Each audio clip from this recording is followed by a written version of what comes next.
ঐক্য ও বিভেদ নিয়ে ইসলামের দৃষ্টিভঙ্গি। আল্লাহ তাআলা পবিত্র কোরআনে ইরশাদ করেন, আর সবাই মিলে আল্লাহর রজ্জুকে শক্তভাবে ধারণ করো এবং বিচ্ছিন্ন হয় না। সূরা আলে ইমরান আয়াত 103। এই আয়াতে আল্লাহ তাআলা মুমিনদের ঐক্যবদ্ধ থাকার নির্দেশ দিয়েছেন এবং বিভেদ বিচ্ছিন্নতা থেকে দূরে থাকতে বলেছেন। মূলনীতি হল, প্রত্যেক মুমিনকে নিজের ব্যক্তিগত মতামত ত্যাগ করে শুধু আল্লাহর বিধান ও রাসূল সাল্লাল্লাহু আলাইহি ওয়াসাল্লাম এর সুন্নাহকে প্রাধান্য দিতে হবে।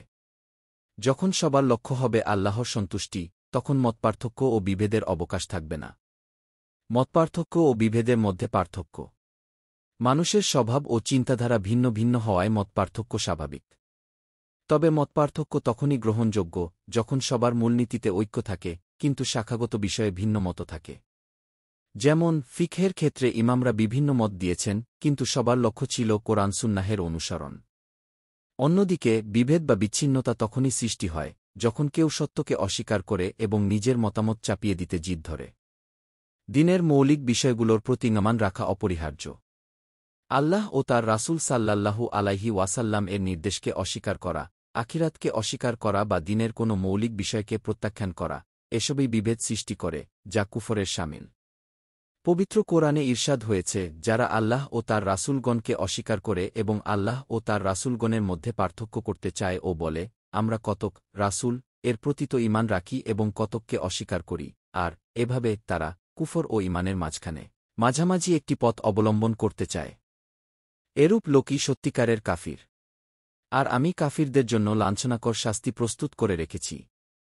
সূরা নিসা আয়াত 150-151। ঐক্যের মর্মার্থ। ঐক্য মানে এই নয় যে সবাই একই পদ্ধতিতে আমল করবে। বরং ঐক্য হল, সবাই আল্লাহর বিধান ও রাসূল সাল্লাল্লাহু আলাইহি ওয়াসাল্লাম এর সুন্নাহকে কেন্দ্রীয় স্থান দেবে। প্রত্যেক ব্যক্তি নিজের যোগ্যতা ও ক্ষমতা অনুযায়ী খালেস মনে আল্লাহ ও তার রাসূল সাল্লাল্লাহু আলাইহি ওয়াসাল্লাম এর আনুগত্য করবে।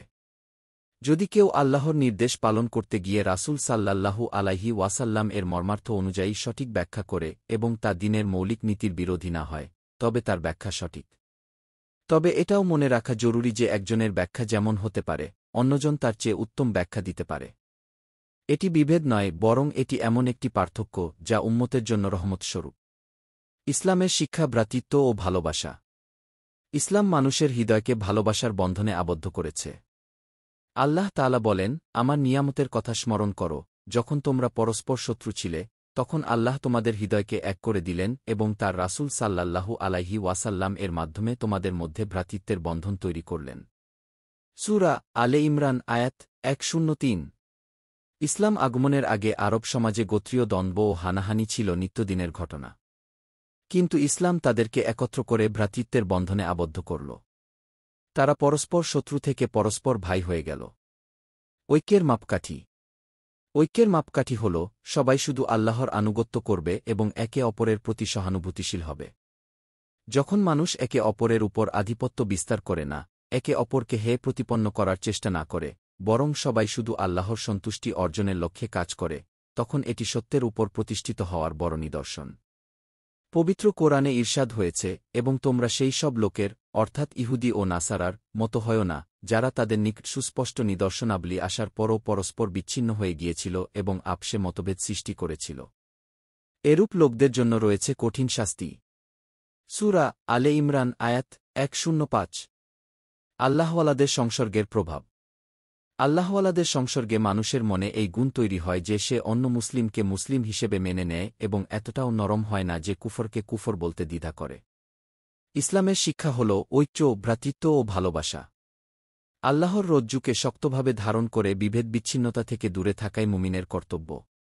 প্রত্যেক মুমিনের উচিত নিজের ব্যক্তিগত মতামত ত্যাগ করে শুধু আল্লাহ ও তার রাসূল সাল্লাল্লাহু আলাইহি ওয়াসাল্লাম এর নির্দেশ অনুযায়ী জীবন পরিচালনা করা। লেখক মুহাদ্দিস, আল জামিয়াতুল কাওমিয়া দারুল হিকমাহ, সাভার, ঢাকা। আল্লাহ সবাইকে সঠিক জ্ঞান দান করুন এবং জীবনের সর্বত্র দিন মেনে চলার তৌফিক দিন। আমিন। দিন প্রচারের উদ্দেশ্যে ভিডিওটি শেয়ার করুন। লাইক, কমেন্ট, ফলো এবং চ্যানেলটি সাবস্ক্রাইব করে পাশে থাকবেন। জাযাকাল্লাহ খৈরান।